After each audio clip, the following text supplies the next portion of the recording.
visit. But there another problem appears because you need information for your employee, the one who gives you job. You need to such information that you cannot, that you're off work, yes, for like because of the illness, so indispositions. I don't know how you call it, but it isn't like it's illness. So the doctor, only the official one, I mean from the that's employed in the so-called first contact clinic, can give you such thing, such a document.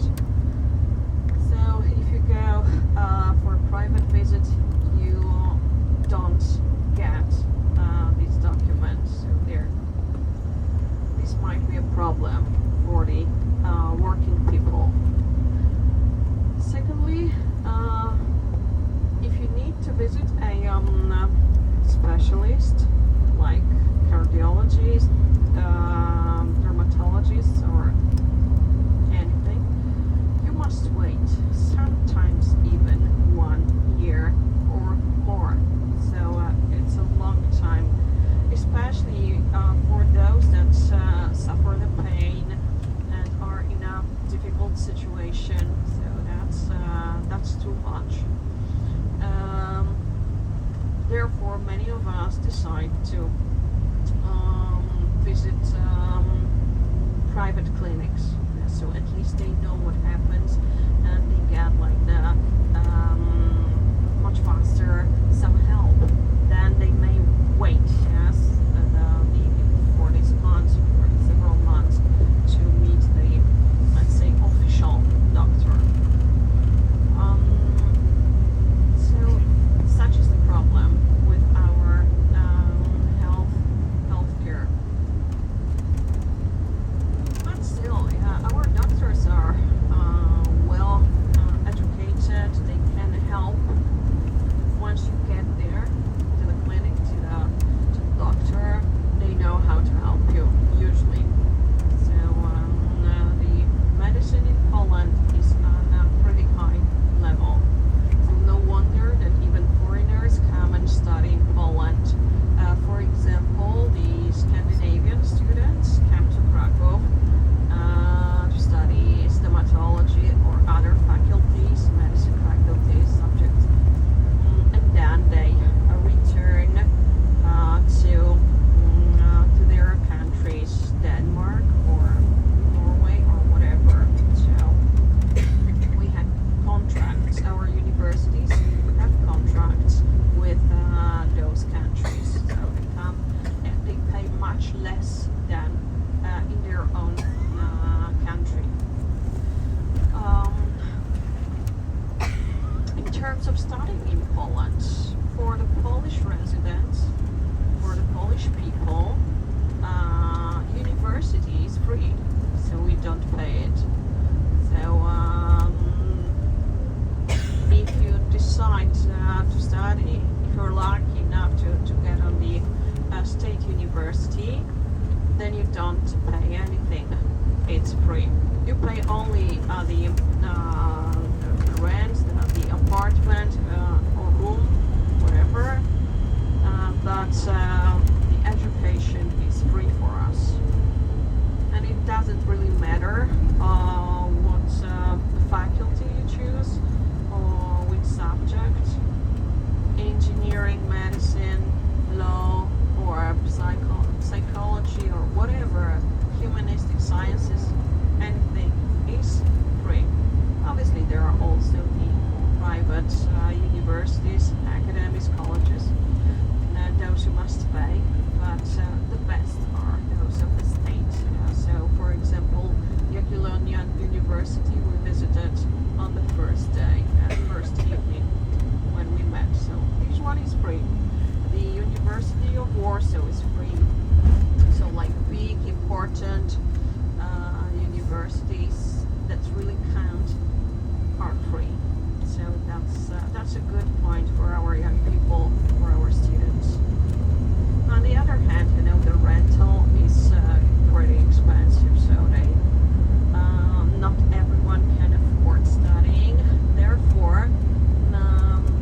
system, this kind of studying,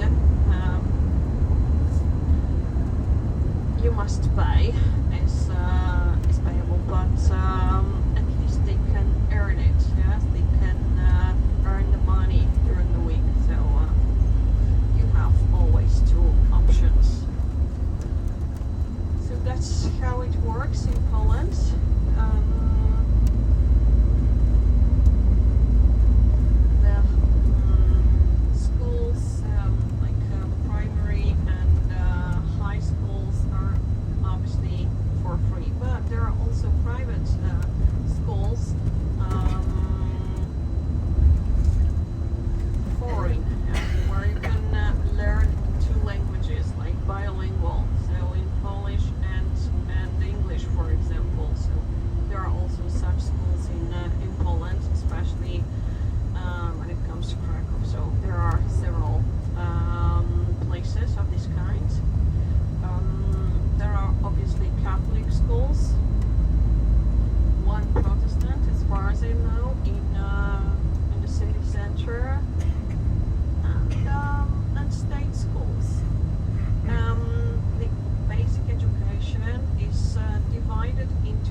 That's when they go for the first time to school, and until 15 they remain in primary school, elementary school. Then they go to the high school, so there's no middle school, nothing of this kind. Used to be for a pretty short time, but we returned to the original system. Yeah, so two levels. 8 years in the primary school and 4 years for the high school. If that's technician school, then it lasts 5. So the high school ends up with the maturity exam. The maturity takes place in May. So first days of May, they take the maturity exam. So they always have to pass the Polish language, yes, the Polish literature, mathematics, foreign language, and some other subjects. It's up to them. It might be or biology, geography, or history. So that's optional, but always there is Polish literature, mathematics, and foreign language. So that's mandatory. And upon the score, on the base of the scores they receive from the maturity,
university or get a better title, a degree, say degree, sorry, you remain on the university for another 4 years to become a PhD doctor, as we call it in Poland. So PhD 4 years. So 5 years to become a master and another 4 to become a PhD.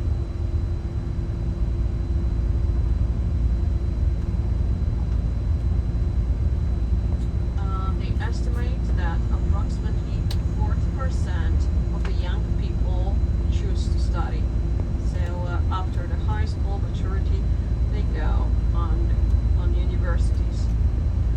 Mainly girls, yes. So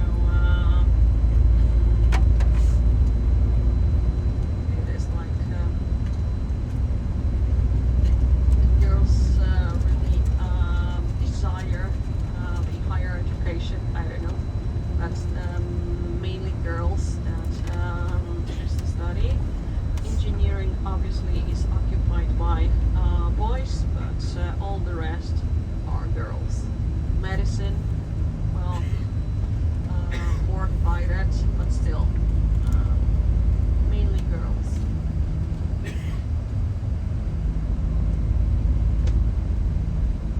We work 40 hours a week, so such is the average working time, 40 hours a week.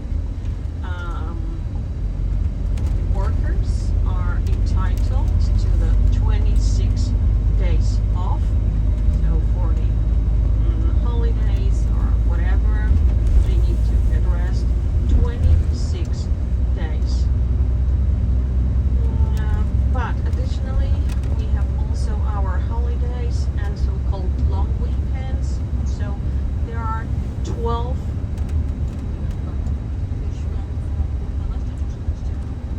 13 days a year. So starting with the New Year's Day, then the Three Kings Day, January the 6th, then Easter. 2 days. So there is Sunday and Monday, which is off as well. Then there is May the 1st, Labor Day, and May the 3rd, the Constitution Day. So it's a, let's say, long weekend usually. First and May 1 and 3. So usually, if combined with the weekend, regular weekend, it gives you 5 days off. So it's a great thing. Then after we celebrate Corpus Christi. After Corpus Christi is the Assumption of Mary, All Saints, the Independence Day, and 2 days of Christmas. So I don't know if you counted, but more or less. So usually people take additional days off, free for Christmas. They combine Christmas with the New Year. They go on holidays, mainly mountain, to Zakopane or other places in about. And that's how we usually spend time.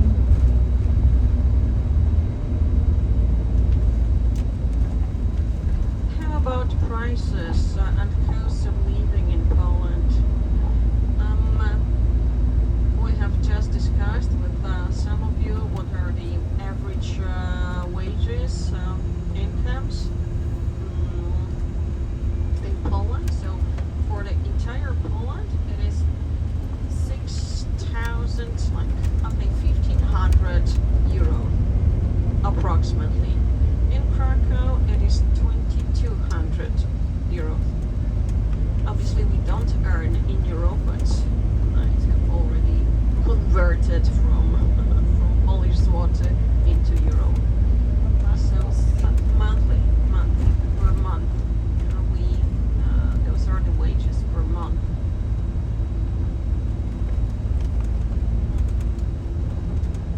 But then the cost of living come. So a rent of an apartment, like 50 square meters, one bedroom and a living room with a kitchenette, costs like in Krakow it is around 3,000, 4,000 zloty per month. So let's say like in euro once again, it is 1,000 euro, yeah. So if a person, if you earn 1,500, then you remain with 500 euro. Still, it is 2,000 zloty. You can manage, yes.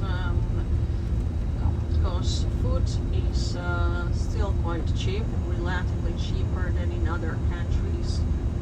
Still, Poland is a producer of food, one of the biggest in Europe. Especially veggies, seasonal veggies and fruits are quite cheap, so everyone can afford those. Bread or is becoming more expensive, but still, okay. Even with one salary, you may afford. Yes, you can do this.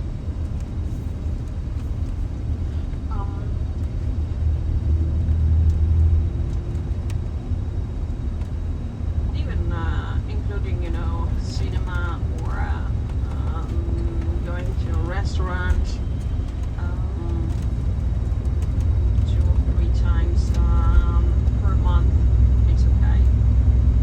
So, well, that's how it looks. But most of us usually eat at home, so we don't eat out, we eat in, and usually with families, most of us rather cook than order a catering or go to restaurants or bars. So that's how it looks. Many people bring their own food in thermos to work. So it is quite common.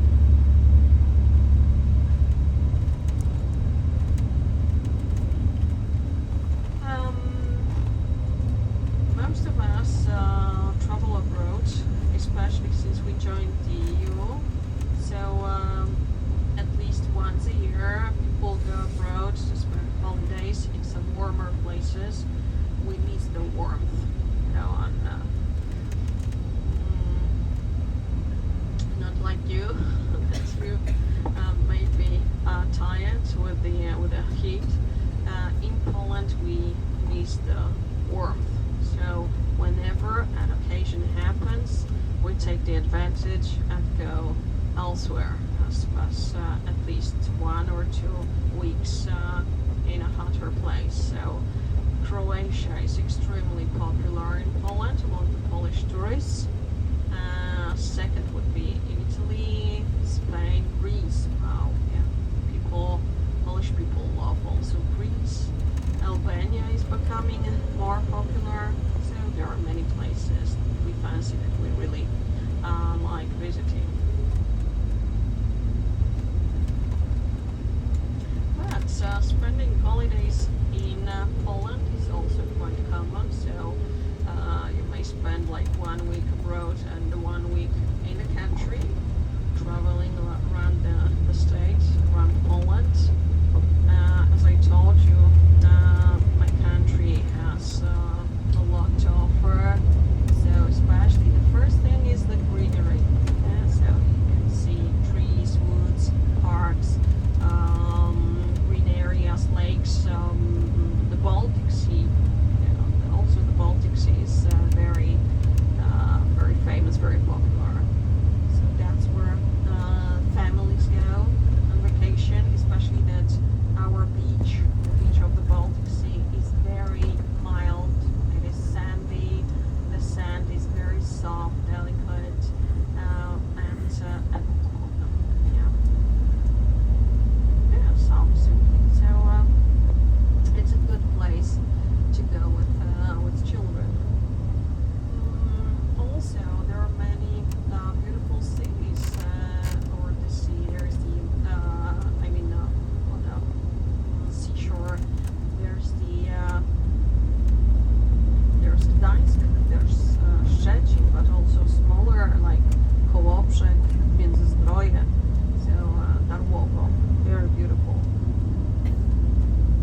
that's where we go. There's a beautiful panoramic view, and that's what we're gonna visit.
Like 1700s.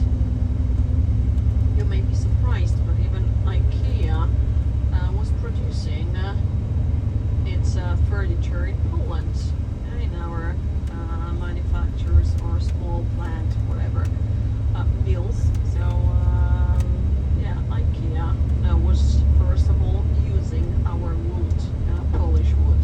So they were cutting off our wood trees and using it for their own furniture.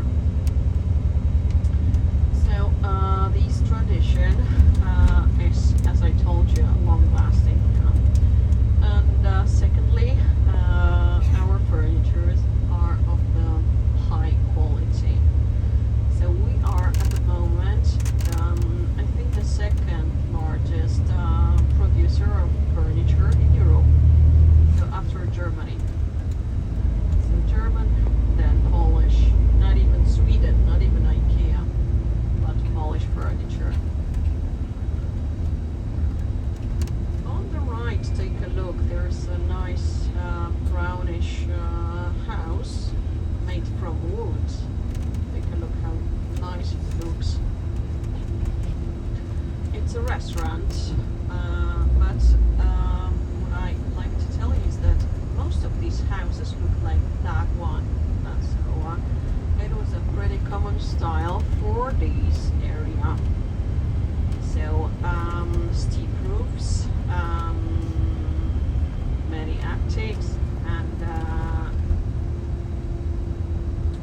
and some figures also on sides, like small towers. These things, these decorations. So similar houses were quite common in this place, in this region. Actually, most of the houses were built from wood, even in cities.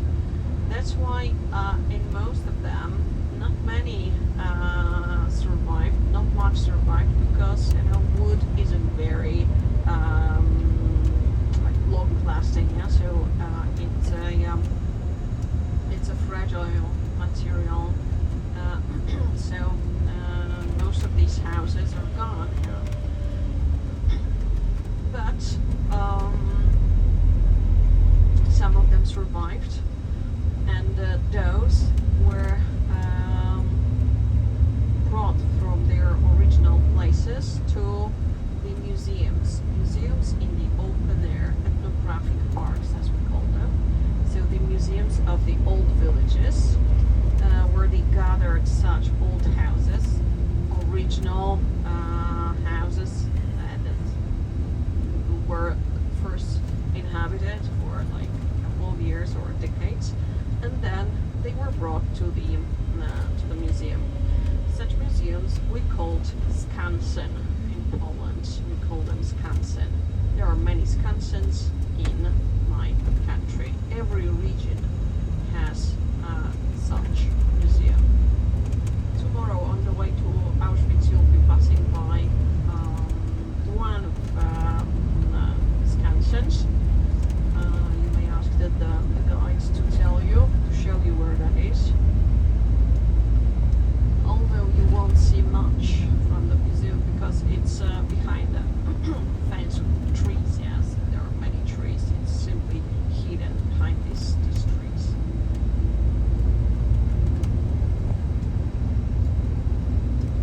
So wooden architecture, especially in this part of Poland, survived many wooden churches. Yes, there is even a special trail, a special road of the wooden architecture, wooden churches, and in a moment you will see one of them in Barwout, and you will see one of such churches. The church that reaches 1700s. Sometimes, you know, the oldest one is in Krakow, in outskirts of Krakow, in a district named Nowa Huta. So there we have the church that reaches 1400s. So a Gothic wooden church.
Most of them were built for entire families, so they are divided into several